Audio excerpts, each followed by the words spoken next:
We're in Rosen, section 8.1 on applications of recurrence relation. We're going to do another example, counting bit strings that have certain properties in this case. Here we want to find a recurrence relation and initial conditions for the number of bit strings of length n without two consecutive zeros. And then we can use that to answer the question of how many of them are there of length 5.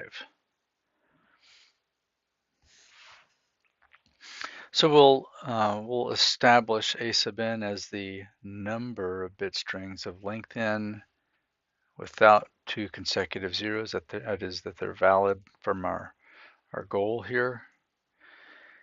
And we want to figure out the recurrence relation for our sequence. And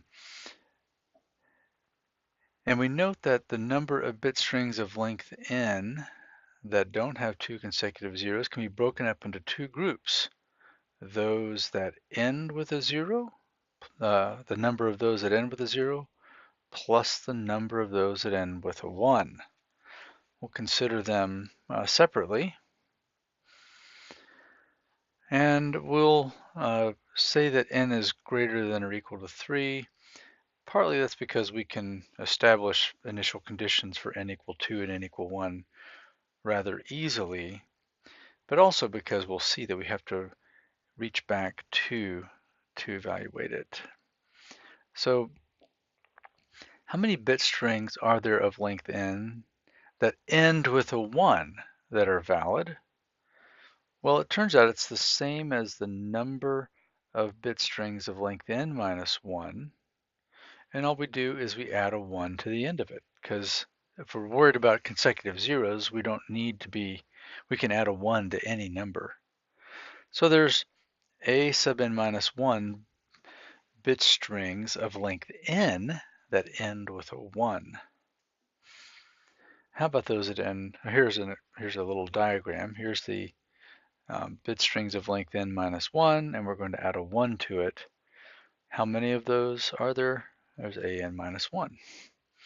How about those that end in 0? Well, the only way something can end in a 0 is if it has a 1, 0 at the end.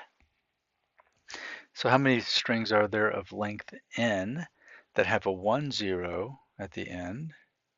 Well, it's the number of strings that have length n minus 2, because I'm adding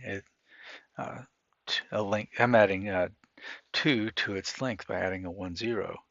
Well, how many of valid bit strings are there of length n minus 2? Well, that's a sub n minus 2. So the number of bit strings of length n that are valid that ends with a 0 is the number of valid bit strings that have length n minus 2, and then we'll append a 1, 0 to it. And since that is the exhaustive way we can get to bit strings of length n that are valid, I just add up a n minus 1 plus a n minus 2 to get a n. Well, that perhaps looks familiar to you because that is the Fibonacci recurrence relation, isn't it?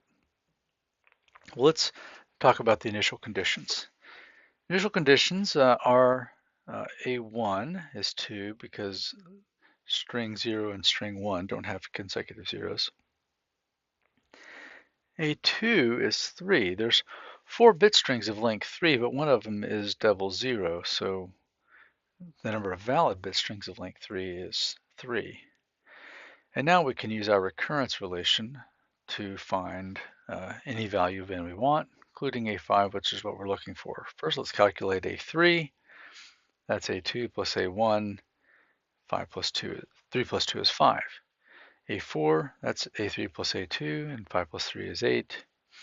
A5, that's a4 plus a3, and that's 8 plus 5 is 13. And so, since we have the same Fibonacci relation as a Fibonacci sequence, and since our initial condition are successive Fibonacci numbers, our sequence will be Fibonacci numbers, but it is shifted since A1 is Fibonacci 3 and A2 is Fibonacci 4. then AN will be Fibonacci Fn plus 2.